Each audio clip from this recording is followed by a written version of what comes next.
Hello नमस्कार दोस्तों। स्वागत है आप सभी का बायोन्सी क्लासेस यूट्यूब चैनल पर। आज हम पढ़ने वाले कक्षा 10 प्रश्नावली 1.2 का सवाल नंबर 5। चलिए शुरू करते हैं। जांच कीजिए कि क्या किसी प्राकृत संख्या n के लिए संख्या 6n अंक शून्य पर समाप्त हो सकती है। यानी हमें कोई संख्या दी हुई है 6n, जिसमें n क्या है, एक प्राकृत संख्या है। क्या ये संख्या, इस संख्या का जो इकाई अंक है वो शून्य पर समाप्त हो सकता है क्या? तो इसका सीधा सा आंसर है नहीं हो सकता। क्यों नहीं हो सकता? किसी भी संख्या की इकाई अंक शून्य होने के लिए एक शर्त होती है कि उसका जो गुणनखंड होता है ना, उस गुणनखंड का एक हिस्सा है वो 2 गुणा 5 होना चाहिए। कुछ लोग सिर्फ 5 बजाते हैं, लेकिन सिर्फ 5 जरूरी नहीं है। जैसे मैंने एक संख्या लिख दी 25, ये भी कोई एक संख्या है ना, तो इसके गुणनखंड क्या हो सकते हैं? 5 गुणा 5, ये इसी के गुणनखंड है। क्या इसके गुणनखंड में 2 गुणा 5 है? नहीं है, लेकिन 5 तो है। तो 5 है तो इसका मतलब ये नहीं है कि इसका इकाई अंक शून्य हो सकता है। दोनों होने जरूरी है, यानी 2 गुणा 5 है वो दोनों होने जरूरी है। ठीक है, चलिए इसे करते हैं। यदि 6n के इकाई अंक शून्य है तो इसका एक गुणनखंड है वो 2 गुणा 5 अवश्य होगा। लेकिन 6n बराबर इसके गुणनखंड क्या क्या हो सकते हैं? 2 गुणा 3, यही हो सकते हैं। और कोई गुणनखंड हो सकता है क्या? नहीं हो सकता। लेकिन 6n के गुणनखंड क्या है? 2 गुणा 3n ही है। ठीक है, जो यह दर्शाता है, जो यह दर्शाता है कि 2 व 3 6n के एकमात्र गुणनखंड है। 6n के एकमात्र गुणनखंड है। इसलिए 6n के इकाई अंक कभी भी शून्य नहीं हो सकते, कभी भी शून्य नहीं हो सकते। तो मेरा कहने का मतलब समझ गया क्या? कुछ बताते हैं कि इसके गुणनखंडों में एक पार्ट है वो 5 अवश्य होगा, केवल 5 से है उसका इकाई अंक शून्य नहीं होगा। 2 और 5 दोनों होने जरूरी है। मैंने एग्जाम्पल देके आपको समझा दिया। कुछ और भी एग्जाम्पल ले सकते हो आप। जैसे ये 45 है तो इसके गुणनखंड क्या क्या हो सकते हैं आप निकाल लो। जैसे 9 है, 9 गुणा 5 इसके गुणनखंड हो सकते हैं। 3 गुणा 5 इसके गुणनखंड हो सकते हैं। तो इन गुणनखंडों में 5 तो आ रहा है, लेकिन 2 नहीं आ रहा। तो इसलिए ये है वो सॉरी, इस संख्या का इकाई अंक है वो कभी भी शून्य नहीं हो सकता। इसी पार्ट में हम इसके आगे वाले सवाल करने वाले हैं। सवाल हमें दिया हुआ है, व्याख्या कीजिए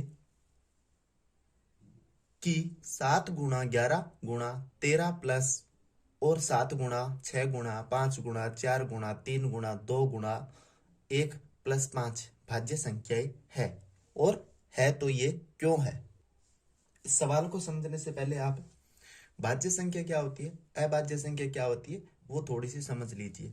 मैं पहले आपको अभाज्य बताता हूँ कि अभाज्य संख्या क्या होती है, बाद में बताऊंगा आपको भाज्य संख्या। ठीक है, अभाज्य संख्या मैं कुछ नंबर लिख रहा हूं, 2 3 5। 2 के गुणनखंड क्या क्या हो सकते हैं, यानी इसके फैक्टर है वो क्या क्या हो सकते हैं? 1 हो सकता है, यानी इसमें भाग किस किस का लग सकता है? 1 का लग सकता है, 2 का लग सकता है, और किसी का नहीं लग सकता। 3 में किस किस का लग सकता है? 1 का लग सकता है, 3 का लग सकता है। 5 में किस किस का लग सकता है? 1 का लग सकता है, 5 का लग सकता है। क्या इनमें 1 और स्वयं के अलावा किसी अन्य संख्या का भाग लग रहा है क्या? नहीं लग रहा। तो ऐसी संख्याएं जिसमें सॉरी जिनके एक व स्वयं के अलावा कोई अन्य गुणनखंड न हो, वे संख्याएं क्या कहलाती है? अभाज्य संख्याएं कहलाती है। क्या कहलाती है? अभाज्य संख्याएं कहलाती है। ठीक है। अब अभाज्य संख्या जस्ट इसकी उल्टी होती है। जैसे मैं कुछ संख्या लिख रहा हूं, 6 है, 9 है और 8 है। तो 6 में किस किस का भाग लग रहा है? 1 का लग रहा है, 2 का लग रहा है, 3 का लग रहा है, 6 का लग रहा है। यानी ऐसी संख्याएं जिनमें स्वयं के अलावा अन्य किसी और भी संख्या का भाग लगता हो या फिर स्वयं के अलावा कोई अन्य गुणनखंड हो, वे संख्या क्या होती है? भाज्य संख्या होती है। जैसे 9 है तो इसमें 3 का भी लगता है, ठीक है, और स्वयं का भी लगता है और 1 का भी लगता है। जैसे 8 है तो 8 में स्वयं का और 1 के अलावा 2 का भी लगता है और 4 का भी लगता है। ठीक है। तो ऐसी संख्या है जिनमें स्वयं के अलावा किसी अन्य संख्या का भी भाग लगे या फिर स्वयं के अलावा कोई अन्य संख्या इसमें उपस्थित हो गुणनखंड के रूप में, वे संख्या क्या कहलाती है? भाज्य संख्या कहलाती है। चलिए इस सवाल को आगे करते हैं। दिया है, सवाल में क्या दिया है? 7 गुणा 11 गुणा 13 प्लस 13, ये हमें सवाल में दिया है। एक पद ये बन गया, एक पद ये बन गया। तो इन दोनों पदों में से कॉमन क्या आ रहा है? 13 कॉमन आ रहा है। तो बचेगा क्या? 7 गुणा 11 गुणा 1 प्लस 1।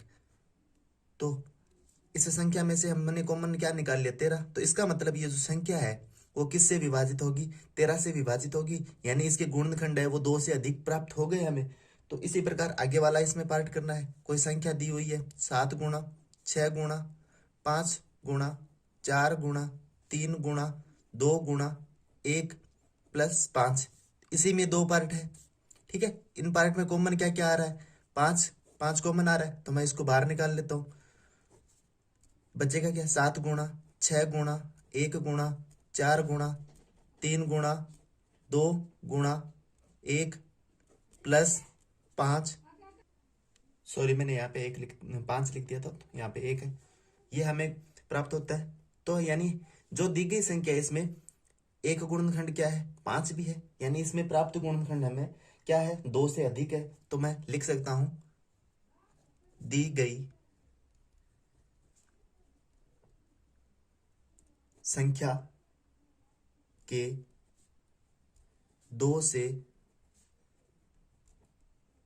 अधिक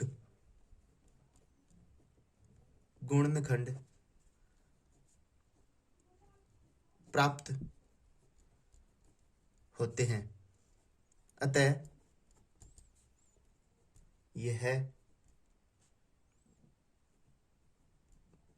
दोनों संख्याएं भाज्य संख्याएं है। ओके। यानी इसमें जो संख्या है, यानी ये जो संख्या दी गई है, इनका गुणा करके इसमें ये जोड़ेंगे तो हमें जो गुणनखंड प्राप्त होंगे उन गुणनखंडों में 2 गुणनखंडों के अलावा, यानी 2 गुणनखंड होंगे, यानी एक तो स्वयं और एक उन गुणनखंडों के अलावा हमें 13 भी प्राप्त होगा। तो हम कह सकते हैं कि यदि किसी संख्या में 2 गुणनखंडों के अलावा कोई अन्य गुणनखंड प्राप्त होता है तो वो संख्या क्या होती है? भाज्य संख्या है। यानी हमने पीछे वाले ये एग्जाम्पल पढ़ा था ना कि इनमें ये 2 गुणनखंड थे, ये 2 गुणनखंड थे, ये 2 गुणनखंड। तो यानी स्वयं और एक के अलावा कोई अन्य गुणनखंड प्राप्त होता है, यानी ये 2 गुणनखंड है, 2 के अलावा कोई अन्य गुणनखंड प्राप्त होता है तो वो क्या होती है? भाज्य संख्या। चलिए इसी पार्ट में हम आगे वाला सवाल करते हैं, 7वां इस प्रश्नावली का जो अंतिम सवाल है। नेक्स्ट अंतिम सवाल हमें दिया हुआ है। चलिए शुरू करते हैं। किसी में खेल मैदान के चारों ओर एक चक्कर पथ, वर्ताकार पथ है। इस मैदान का चक्कर लगाने में सोनिया को 18 मिनट, जबकि इसी मैदान का एक चक्कर लगाने में रवि को 12 मिनट लगते हैं। मान लीजिए वे दोनों एक ही स्थान और एक ही समय पर चलना प्रारंभ करके एक ही दिशा में चलते हैं। कितने समय बाद वे पुनः प्रारंभिक स्थान पर मिलेंगे? मैं इस सवाल को थोड़ा डायग्राम के थ्रू आपको समझा देता हूं कि मान लीजिए ये कोई वर्ताकार पथ है। सोनिया को इसमें 18 मिनट लगते हैं और रवि को इसी स्थान से चलते हैं और 12 मिनट लगते हैं। रवि, सोनिया है वो इस चक्कर को 36 मिनट में कवर करती है, और रवि है वो इसी चक्कर को 12 मिनट में कवर करता है। जब सोनिया इस वृत्ताकार पथ में 2 चक्कर लगाएगी तो उसे कितने मिनट लगेंगे? 36 मिनट। जबकि इसी वृत्ताकार पथ में रवि है वो 2 चक्कर लगाएगा तो उसे 24 मिनट लगेंगे, ठीक है। लेकिन वो कह रहे हैं कि किस समय पर वे पुनः वापस मिलेंगे, प्रारंभिक स्थान पर वापस मिलेंगे। तो 2 चक्कर लगाएंगे तो ये 24 मिनट बाद वापस आएगा इसी स्थान पे। और जब वह तीसरा चक्कर लगाएगा तो 36 मिनट हो जाएंगे। यानी हम कह सकते हैं कि सोनिया है वो दूसरे चक्कर में और रवि है वो तीसरे चक्कर में, दोनों है वो पुनः एक स्थान पर मिलेंगे, ठीक है। चलिए इसे हम लैंग्वेज के रूप में लिखते हैं। एक चक्कर लगाने में सोनिया द्वारा लिया गया समय कितना है? 18 मिनट।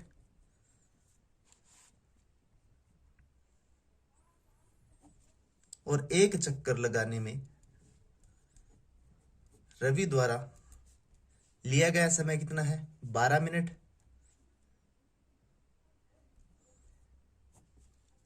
और हमें निकालना क्या है? पुनः मिलने का समय। पुनः मिलने का समय क्या होगा? 12 व 18 का एलसीएम होगा। यानी पुनः मिलने का जो समय है वो 12 व 18 का एलसीएम होगा। अब एलसीएम आपको पता है कैसे निकालते हैं?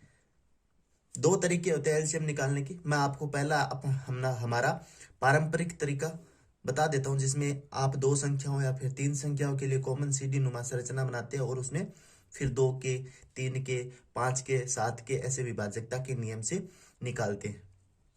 2 का लगाएंगे 6 बार जाएगा, इसमें 9 बार जाएगा। फिर से 2 का लगाएगा, इसमें 3 बार जाएगा, इसमें नहीं जाएगा। अब 3 का लगेगा, इसमें 1 बार जाएगा, इसमें 3 बार जाएगा। फिर से 3 का लगाएंगे, 1 बार 1 बार। तो हम लिख देंगे 2 गुणा 2 गुणा 3 गुणा 3 बराबर क्या होगा? 36। तो 12 व 18 का एलसीएम क्या होगा? 36, ठीक है। तो अब इसे लैंग्वेज के रूप में लिखते हैं। अतः प्रारंभिक स्थान पर वे कितने मिनट बाद मिलेंगे? 36 मिनट बाद पुनः मिलेंगे, ठीक है। अब मैंने बताया था आपको एक तरीका और होता है आप एलसीएम निकालने का, वो भी तरीका मैं आपको बता देता हूँ कि क्या होता है वो तरीका। 12 लिख लिया और 18 लिख लिया, ठीक है। 12 के गुणज क्या क्या होते हैं? 12 के गुणज मतलब 12 का पाड़ा। 12 एकम 12, 12 दूनी 24, 12 तिया 36, 12 चौकी 48, 12 पंजे 60, 12 छक्के 72, 12 सत्ती 84। यानी ऐसे इसका पाड़ा है वो चलता जाएगा। इसी प्रकार 18 के लिखते हैं। जैसे 18 के गुणज क्या क्या हो सकते हैं? 18, 18 दूनी 36, 18 तिया 54, 18 चौके 72, 18 पंजे 90, ठीक है। 18 छक्के 108, 18 साते 126। इसी प्रकार 18 का पाड़ा होता है। अब ये जो गुणज है, इन गुणजों में जो सबसे छोटा समान गुणज होता है, जो सबसे छोटा समान गुणज होता है वो क्या होता है?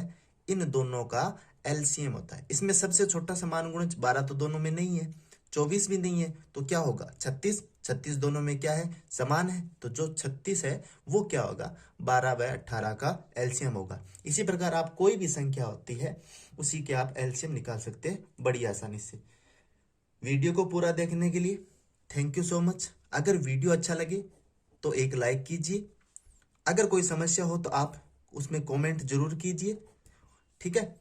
और चैनल को सब्सक्राइब जरूर कीजिए और बेल नोटिफिकेशन को ऑल पे सेलेक्ट कीजिए ताकि आने वाली प्रत्येक वीडियो का नोटिफिकेशन है वो आपको सबसे पहले मिले। Thank you so much.